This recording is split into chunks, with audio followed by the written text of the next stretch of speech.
जों हाग्रामा मुलि सारखौ जोङो हाजार हाजार भट लानानै जों फेजेना प्रमद बर' सारा सिफ जानायनि उननिफ्राय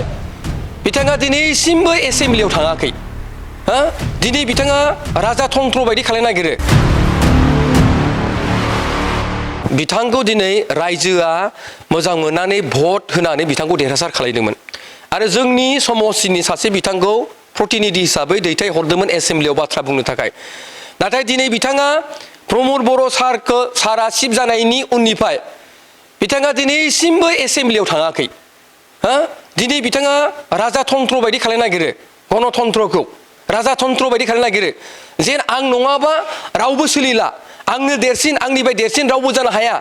बिथाङा दिनै जोंनि मान गोनां प्रमद बर'खौबो मर्यादा होआखै सन्मान होआखै रेसपेक्ट होआखै नाथाय प्रमद बर' साराथ' रेसपेक्ट होदों दिनै बेहायनो मिथियो जे बिथाङा बेसेबां गिदिर आरो बिथांनाव बेसेबां गियानि बिथाङा बेसेबां साननो हनो हायो बिथाङा जे फुथि रायजो समाजनि थाखाय खामानि मावनो फैदों जों बेहायनो बिथांखौ रोखा रोखा मिथिनो मोनदों दा ओंखायनो दिनै रायजोआ बिनि सायाव दुखु मोनदों रायजोआ बोराबदों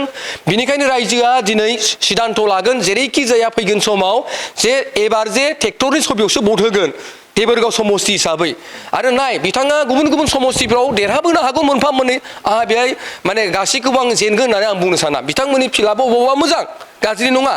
नाथाय देबोरगाव समस्ति हिसाबै बिथाङा देरहानांगौ एथ' सहस नङा मानोना जों 2020आवनो देरहायोमोन 2020आवनो जों देरहायोमोन नाथाय जोंनि 2020आव माखासे जोंनि कर्मिफोरनि जोंनि गोरोन्थिनि थाखाय जों जेननो गोनां जादों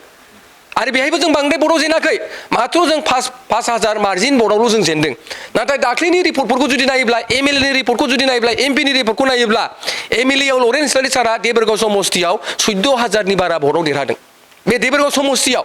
आरो दिनै एमपिनि जुदि माबायाव नायोब्ला माथ्र' जों मा 1270टा भटआवल' जों जेनदों दिनै बे 1270 भटआ दिनै जोंजों जयेन जायै 5,000निबो बारा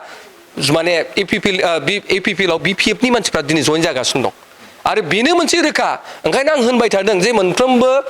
नोंथांमोननि मिडियानि गेजेरजों जे जों हाग्रामा मुलि सारखौ जोङो हाजार हाजार भट लानानै जों फेजेना मानो फेजेना बिथांखौ जोङो 50निफ्राय 100टा